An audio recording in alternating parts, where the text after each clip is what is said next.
కొండ నాలుకకు మందేస్తే ఉన్న నాలుక ఓడినట్టయింది ఆ అవ్వ పరిస్థితి. గ్యాస్ ట్రబుల్ సమస్యతో పల్లె దవాఖానకు వెళ్తే అక్కడ సిబ్బంది స్కిన్ ఎలర్జీ టానిక్ ఇచ్చారు. ఇంకేముంది, పాత రోగం నయం కాకపోగా కొత్త రోగం వచ్చి పెద్దామే ఆగమాగమైంది. ఇది ఎక్కడో కాదు, వైద్య ఆరోగ్య శాఖ మంత్రి దామోదర రాజనరసింహ ఇలాకా అయినటువంటి ఆందోళన నియోజకవర్గం టేక్మాల్లో జరిగింది.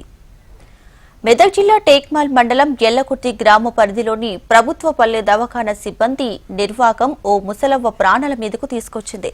పట్లోళ్ల సంగమ్మ కొన్ని రోజులుగా గ్యాస్ ట్రబుల్ సమస్యతో బాధపడుతుంది. దీంతో గ్రామ పరిధిలోని పల్లె దవాఖానకు వెళ్లి తన బాధను చెప్పుకుంది. అక్కడికి సిబ్బంది సంగమ్మ సమస్యకు విరుడుగా ఇవ్వకుండా దురదకు టానిక్ ఇచ్చారు. దవాఖానలో ఇచ్చిన మందు తాగిన సంగమ్మ వాంతులు, విరోచనాలు అయి తీవ్ర అస్వస్థతకు గురైంది. వృద్ధురాలిని హుటాహుటిన ప్రైవేటు హాస్పిటళ్లకు తరలించగా 50,000 వరకు ఖర్చు అయినట్లు కుటుంబ సభ్యులు తెలిపారు. వైద్య సిబ్బందిపై చర్యలు తీసుకోవాలంటూ వృద్ధురాలి కుటుంబ సభ్యులు డిమాండ్ చేస్తున్నారు.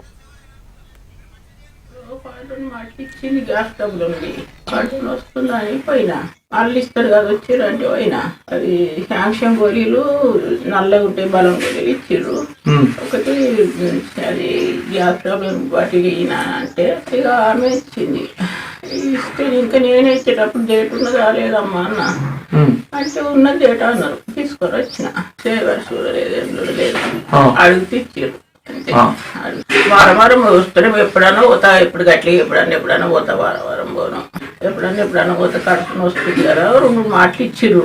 మళ్ళీ ఇస్తారు కదా, వచ్చిర్రు అంటే పోయినా. పొద్దుమికి తింపుతున్నది, వస్తుంది ఎటు అవుతుందా అని తాగి నొచ్చి ఇగో ఏటో నెత్తి మెరుసులు, ఇగో గింతంత పెరుగన్నా తిన్నా, పొడుగు 3 మాటలు కప్పుడు చెంబట్టుక, ఇక ఏది తిన్నా ఏది డీల్ అయినా ఇస్తలేదు. ఇక ఇప్పటికి కూడా ఇప్పుడు గిట్ల చేపట్టదు అయినా ఇప్పుడు వెళ్ళిపోయాం.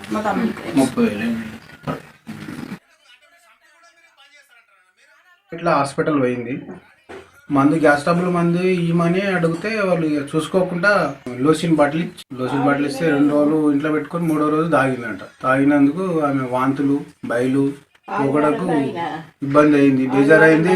ఏనేపోతే అక్కడ కాదని చెప్తే రస్ హాస్పిటల్ పోయినాం. డాక్టర్ చూసిండు, బాటిల్ కూడా చూపెట్టినాం. అరే గిది ఎట్లా తాగిండబ్బా, ఎవడిచ్చిండు అని చెప్పి బాగా కోపమైంది. ఆయన కూడా కోపమయ్యి 2 రోజులు హాస్పిటల్ ఉన్నది, కొంచెం కంట్రోల్ అయింది.